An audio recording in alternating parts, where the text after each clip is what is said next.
Welcome back. In this lesson, we're going to create our first playable level using a tilemap. To get started, we need to create a new phase or scene. Under our scenes folder, we'll right-click, do new scene file. I'm going to call this level 1. Now we'll do create. And now in our scene, we need to create our tilemap.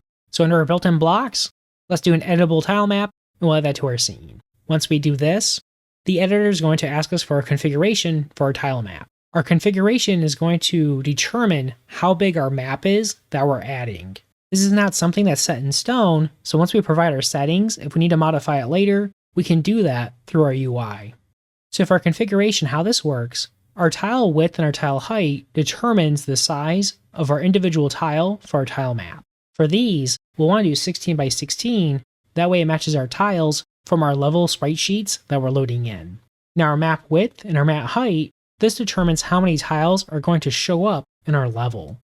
And so if we do a 10 by 10, that means our resulting level will be 160 pixels by 160 pixels, since we have 10 tiles that are 16 pixels each. So for our level, we'll update this to be 12 by 12. Let's hit create, and now this is going to add our new game object to our scene. Before anything's visible to us, we first need to create a tile set, and then we need to create a layer. So in our inspector, let's add a new tile set. Let's add in our wall tile set first, and now we'll add a new layer, and now right away, we'll see our new map shows up in our scene. So if we take a look, we'll see we have 10 tiles by 10 tiles. So what we can do is from our sprite sheet, we can now choose our stamp brush, and then choose one of our tiles, and we can start painting onto our tile map. So now before we do that, let's add in the rest of the tile sets we'll need. So if we do our plus icon, we'll add in our animated props. Let's do our elf. We'll add in our grounds, then finally our props. With all our tile sets in place, let's discuss how we're going to create our level. So for our level, we need at least one layer. However, it's usually a best practice to have more than one layer when you're setting up your tile map. By using multiple layers, this allows us to organize our project and allows us to do things like look for a particular type of tile on a specific layer. So as an example, for our first level, this is going to be the level that we'll design. We're going to need tiles for our walls, our ground, we'll need tiles for our blocks, our pots, our goal, and our player. And so if we put all these tiles onto one layer, we would start running into an issue right away.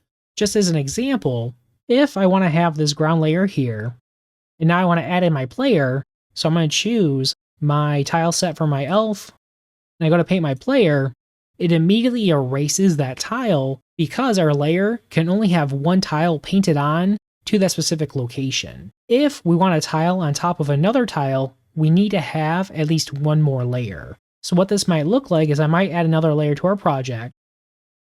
I'll choose our first layer, I'll paint our player. I'm going to change this to be layer 1.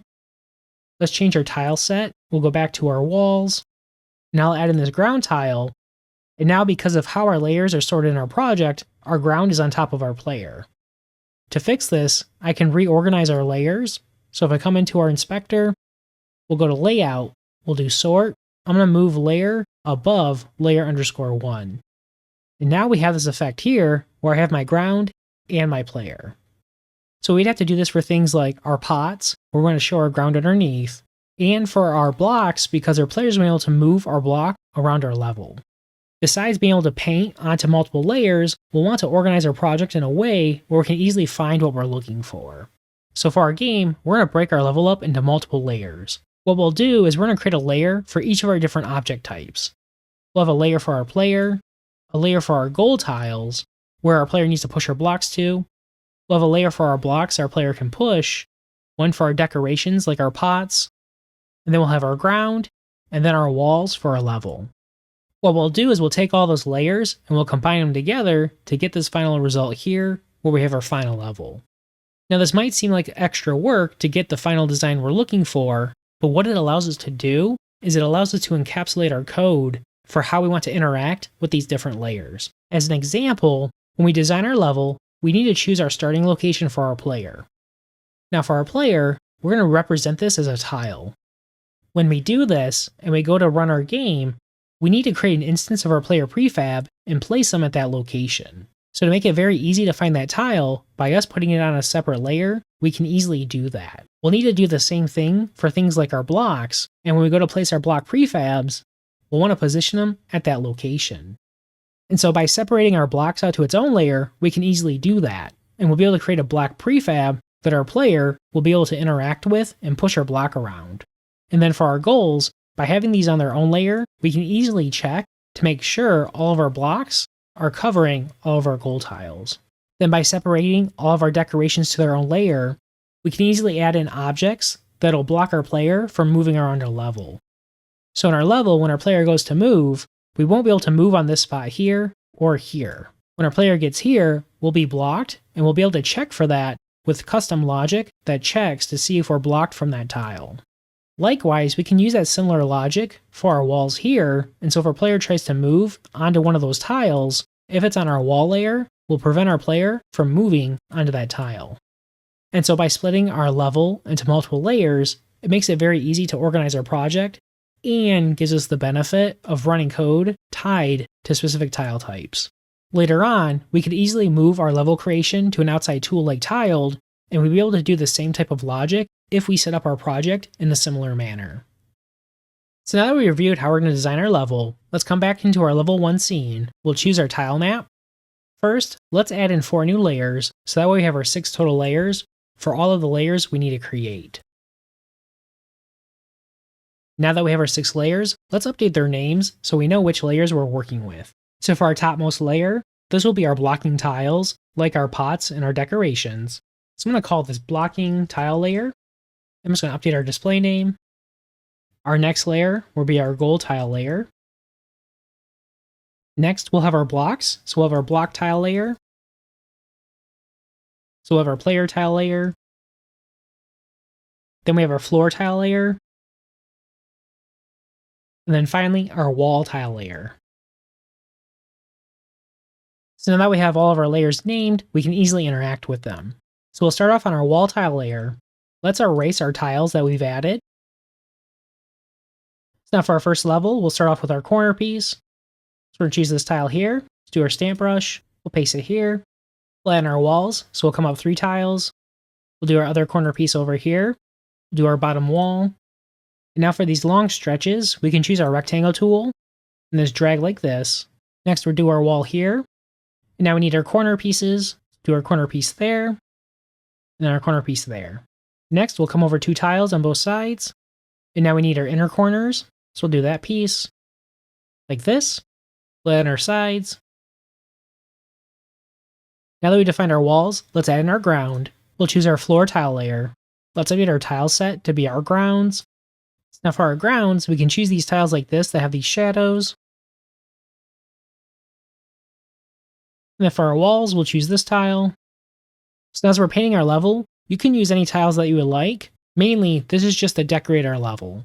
And once we go to add in our logic for our game, we won't care what our tiles actually look like. It'll be based on our tile layer and if a tile is present there. Alright, so I'm going to choose that tile for our bottom one. We'll do this for our top. Now for our corners like this, I'll choose that tile. And now for the rest of our tiles, I'll do this one. Oh, I need to come over one more. Much better. With our walls and floors in place, we can start adding in the rest of our game objects. So for our layer, let's choose our player tile layer. Our tile set, we'll do our elf. I'm going to choose one of our player sprites. So now for our player and our blocks, our tiles we're adding here, these represent the starting locations of those game objects. So both our player and our blocks, they're going to be movable in our game, and so we'll have to have in logic to move our sprite around in our game. Mainly for our level, when we're designing it, we just need to know where to place those game objects when we first start our level. By adding those game objects as a sprite, we can then have code to spawn those game objects in those locations. And we'll get more into that later. So now that we defined the starting spot for our player, let's update to use our block tile layer. For our tile set, we'll do our props. Now we'll choose our crate. Let's place that here in our level. And so for our first level, we want this to be very simple. And so we're just going to have one block that our player needs to push onto our goal tile. Next, we'll do our goal tile layer. For our tile set, let's do our animated props. Let's choose this tile here to represent our goal. Finally, we'll do our blocking tile layer. Let's choose our props.